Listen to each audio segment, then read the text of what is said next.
Hello and welcome to TVB News. Today is National Security Education Day. In a lecture organized by the Committee for Safeguarding National Security, Director of the Hong Kong and Macau Affairs Office, Xia Baolong, said the central government will roll out more measures beneficial to the SAR. He added Hong Kong's prosperous future will not be harmed by slander. Timothy Lee has our top story.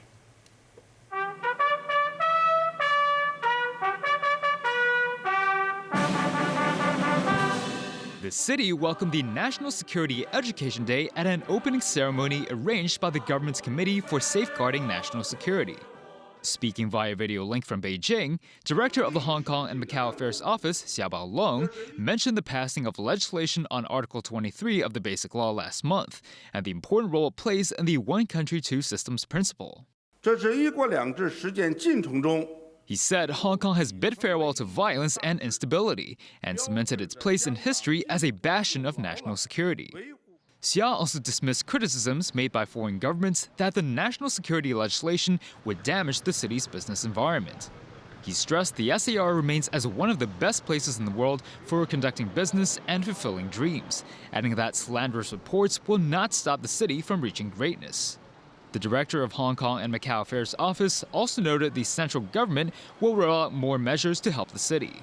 But he said the SAR needs to evolve to adapt to changes in market structures and consumption patterns. Xia pointed out that in order for the city to achieve prosperity through stability, it needs to further integrate into the overall development of the nation, embrace the world, and showcase its advantages. 有了国安法律的保护 Meanwhile, Chief Executive John Lee said during a speech at the event that threats to national security still remain and that authorities need to increase awareness. He also stressed that human rights are enshrined in the national security law. This, as Zheng Yanxiong, director of the Liaison Office of the central government in Hong Kong, echoed the city's sentiments and reminded the public to be on guard against foreign vilifications. Timothy Lee, TVB News. As part of today's National Security Education Day celebrations, the city's disciplinary forces jointly organized a flag-raising ceremony at the Hong Kong Police College. The event was officiated by the Chief Secretary for Administration, Eric Chan. Also in attendance were Secretary for Security, Chris Tang, and representatives of various disciplinary forces and central government offices in the city. The National Security Law of the People's Republic of China was adopted at the 15th session of the Standing Committee of the 12th National People's Congress in 2015. And April 15th of every year was declared as the National Security Education Day. The decision was made in hopes of raising national security awareness in society and to strengthen the nation's ability to tackle security risks. The Chief Secretary for Administration stressed in his speech that national security is the root of stability and prosperity in the SAR. The Securities and Futures Commission today approved the first spot Bitcoin and Ethereum exchange-traded funds. Several fund companies said they have received approval from the SFC, allowing them to work with 2 licensed exchange centers and launching ETF products. This means investors can directly use Bitcoin and Ethereum to subscribe to ETF products. Lawmaker Johnny Ng said the measure can attract investors and boost the city's economy. However, he said the government needs to enhance investment education. The 6th victim of Saturday's knife attack in a Sydney shopping mall was a Chinese economics student studying in Australia.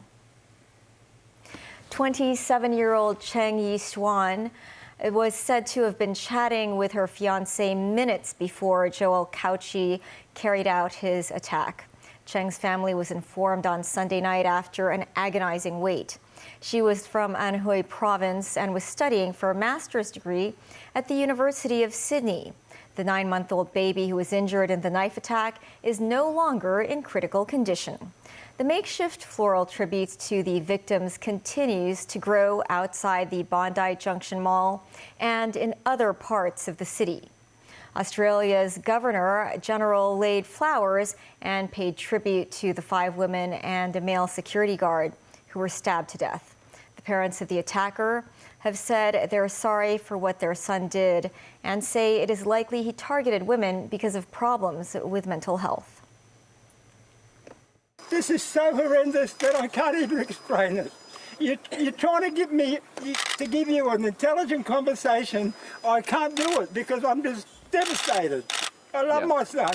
I made myself a servant to my son when I found out he had a mental illness. I became his servant. I did everything because I love that boy. German Chancellor Olaf Scholz arrived in Shanghai today on the second day of his 3-day visit to China.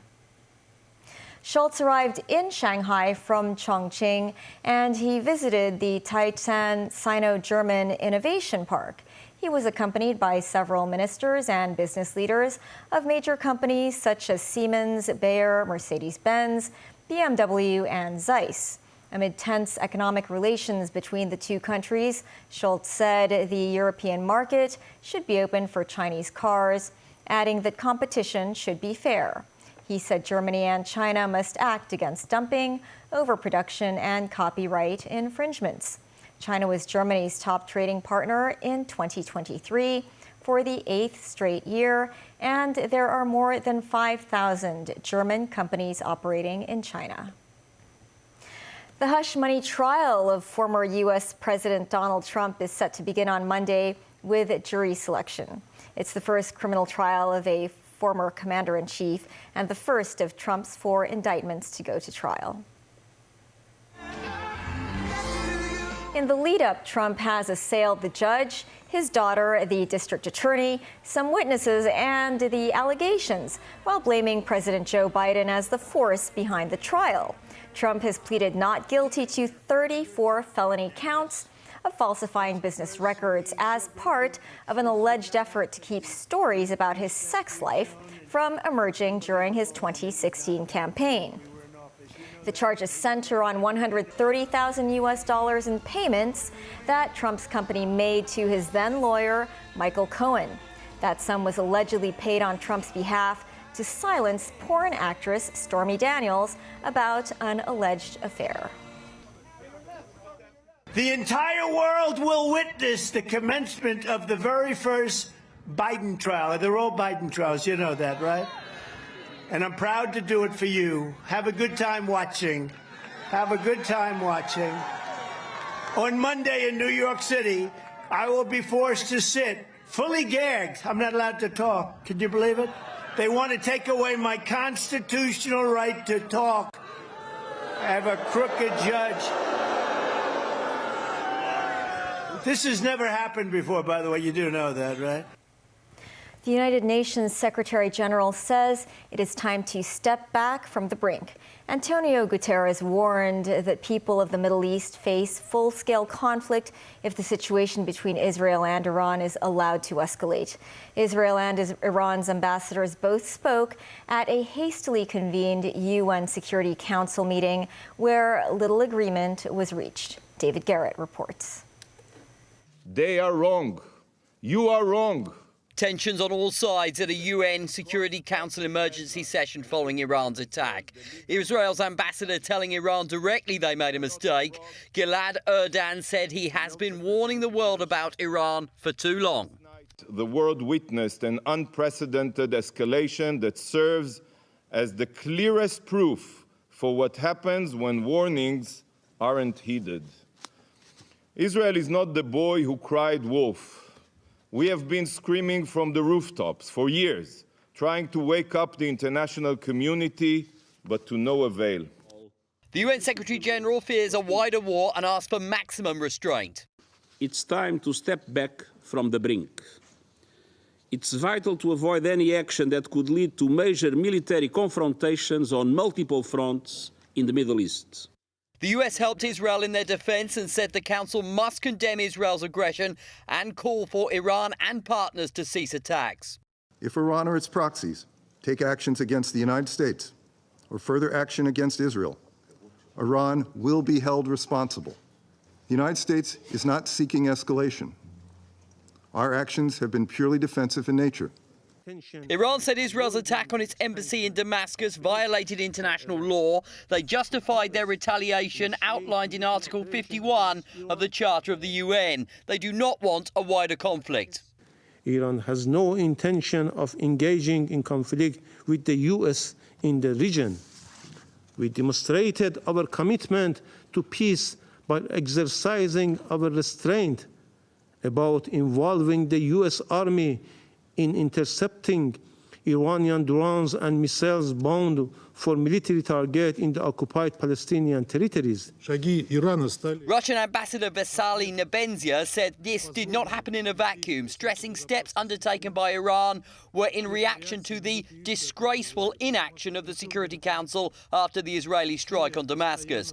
China said Iran's drone and missile attack is a negative consequence of the Israel-Hamas war. Beijing said if that war is allowed to continue, things will get out of control. David Garrett, TVB News.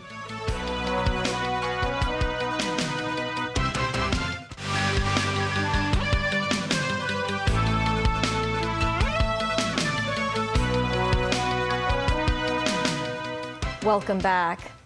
The Consumer Council found that the aggregate average price of supermarket products in 2023 was up by 1.9% over 2022. Mimosa Ngai reports. The Consumer Council conducted an annual supermarket price survey by looking at 300 items from PARKnSHOP, Wellcome and Aeon. The survey shows the aggregate average price in 2023 increased by 1.9% over 2022. 35 out of 54 product groups had an aggregate average price increase. Chocolates and sweets saw a 23.7% increase, followed by biscuits with an 11.7% rise. The price of eggs also went up by 10.6%. Due to different global events and also climate change, the cost of different raw ingredients and also the supply is highly affected. Chocolates, have recorded, quite a substantial increase because of cocoa and also the bird flu in overseas, in Japan and US, etc. Also jack up, the price for eggs in Hong Kong. PARKnSHOP responded to the council by saying it will continue offering discounts to residents. Wellcome said it has expanded the sourcing of products, aiming to find the best value options for the public. Meanwhile, Aeon said it will launch more home brand products. Beer is one of the most popular alcoholic beverages, especially on hot summer days. The Consumer Council tested 30 prepackaged bottle or canned beers with prices ranging from $4.5 to $50 a piece. The test shows all products contained biogenic amines, byproducts of the alcohol fermentation process. The Danish beer Carlsberg was detected with 7 types of such chemicals. The consumer watchdog said excessive intake of biogenic amines may cause sickness in a person, including nausea and headaches. The watchdog added different types of biogenic amines affect human bodies in multiple ways. Histamine, if you are intake, eating it, taking it into your body, the tolerance level for an average adult is about 180 milligram. Okay. So it will not get into our blood. If it is through injection, a very small amount, can already creating vasodilation and also increase your heart rate. So if it is the high amount of histamine, it is toxic. However, there are no local or international safety requirements of an upper limit for biogenic amines in beer. What can consumers do then? But when you buy it, you have to refer to the alcohol content level, because the higher the content, the higher the calorie will be. If you open it up and you smell, quite differently, it's a little bit rotten fish kind of smelling, that means, possibly the biogenic amines, in that particular can or bottle of beer is a little bit high. So you have to be mindful about that. The council reminds consumers to store beer at an appropriate temperature between 5 and 10 degrees Celsius to avoid spoiling the products. Mimosa Ngai, TVB News. The Communications Authority has granted approval for the restructuring of Channel 82 under Television Broadcasts Limited, which has been renamed as TVB+. Programs available on the channel include themes of finance, sports, and Mark VI. The change is set to take place on the 22nd of this month. The Communications Authority noted TVB will continue to provide viewers with 5 television channels free of charge. Authorities have also approved the inclusion of the Phoenix Hong Kong channel on TVB's Channel 85. The Professional Achievement Award at this year's Hong Kong Film Festival Awards went to Tong Ping.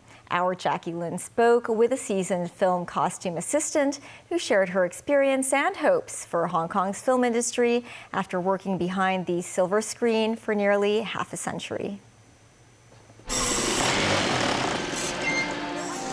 Thread by thread, Tong Ping has weaved her passion and commitment into Hong Kong films with every stitch. As the winner of the Professional Achievement Award at the 2024 Hong Kong Film Awards, Auntie Ping worked in the textile industry before being invited by her friend to become a film costume assistant at 27 years old. From then on, that has been her lifelong career spanning 4 decades, having a hand in more than 400 Hong Kong movies. Hong Kong feeling, very important. Auntie Ping said her role is all the more important in action films with gunfights and scenes of explosions, as her quick fixes on rips, tears, and loose seams can save time and production costs of more than $10,000 a day. In the heyday of Hong Kong cinema during the 80s and 90s, she played a part in 18 films annually, but in recent years, only 1 movie every year. 希望電影會再次蓬勃返。 Auntie Ping says she has stayed in movies even as many of her colleagues in various roles left the industry, and she hopes Hong Kong films can regain their former glory and let the world know more about her city's cultural and cinematic talent. Veteran film art director Irving Cheung, who has known Auntie Ping for 20 years, hopes more people can learn from her dedication and spirit. When we're shooting action films, and there's always accidents happen, she's very calm but fast. It's like, let me do it, I can do that, I can handle that for you. So when she's around, I always feel really like stable and really safe. And also there's a lot of actors, they trust her really well. So when she's on set, everyone's happy. Auntie Ping is already past 70 years old this year, but she doesn't plan to retire and hopes to continue contributing to Hong Kong's film industry until she really can no longer sew and stitch. Jackie Lin, TVB News.